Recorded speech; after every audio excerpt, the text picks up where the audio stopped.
తెల్లమద్ది అర్జున అని పిలుస్తారు దాన్ని. మనం వినాయక పూజలో అర్జున పత్రం పూజ ఏమి అంటాం, ఏదో పత్రికేస్తాం.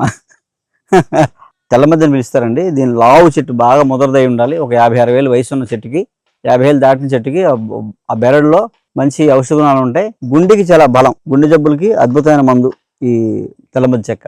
రసాయన ద్రవ్యాన్ని పిలుస్తారు, అంటే శరీరతత్వాన్ని మంచిగా మార్చేస్తామండి. తత్వాన్ని బ్యాలెన్స్, త్రిదోషాలని బ్యాలెన్స్ చేయగలమండి. గుండె జబ్బులు అవి రాకుండా ఉంటాయి. హార్ట్ వీక్గా ఉంది, పంపింగ్ తక్కువ ఉంది, 20% ఉందని అనుకోండి, ఈ పొడి ఒక 3 నెలలు 90 డేస్ తాగి చూడండి, మీకు మళ్ళీ 50-60కి వెళ్ళిపోద్ది అనమాట హార్ట్ రేట్. మామూలుగా ఫేస్ మేకర్ వేస్తారు వాళ్ళు. కొన్ని సందర్భాల్లో అది కూడా వేయరు, ఇంకా ఇంతే అని చెప్పేసి ఏదో సపోర్ట్ మెడిసిన్స్ ఇస్తారు, సప్లిమెంట్స్ లైఫ్ లాంగ్ వాడమంటారు. మా దగ్గర 3 నెలలకే పంపింగ్ 60కి వెళ్ళిపోయిన వాళ్ళు ఉన్నారు. మీరు ఇందాక టీ తాగారు కదా, ఇది ఒక ఇంగ్రీడియంట్.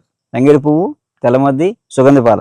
ఇది ఫ్రాక్చర్ అయిందనుకోండి, మనం కట్టు కట్టించుకుంటాం కదా, కట్టు కట్టించినప్పుడు మామూలుగా ఏం చేస్తే కాల్షియం టాబ్లెట్స్ ఇస్తారు మనకు మామూలుగా తొందరగా అతుక్కోవడానికి. దాంతో పాటు కూడా తెల్లమద్ది పొడి మేము బయట ఐరన్ షాప్లో దొరుకుతుంది. కొంచెం పొడి పాలలో వేసి తాగారనుకోండి, బోన్ సెట్ తొందరగా సెట్ అయిపోద్ది అనమాట, అతుక్కుపోద్ది. ఒక 20 డేస్ తాగారనుకోండి, ఎముక కూడా అతుక్కుపోద్ది అనమాట ఈ తెల్లమద్దితోటి.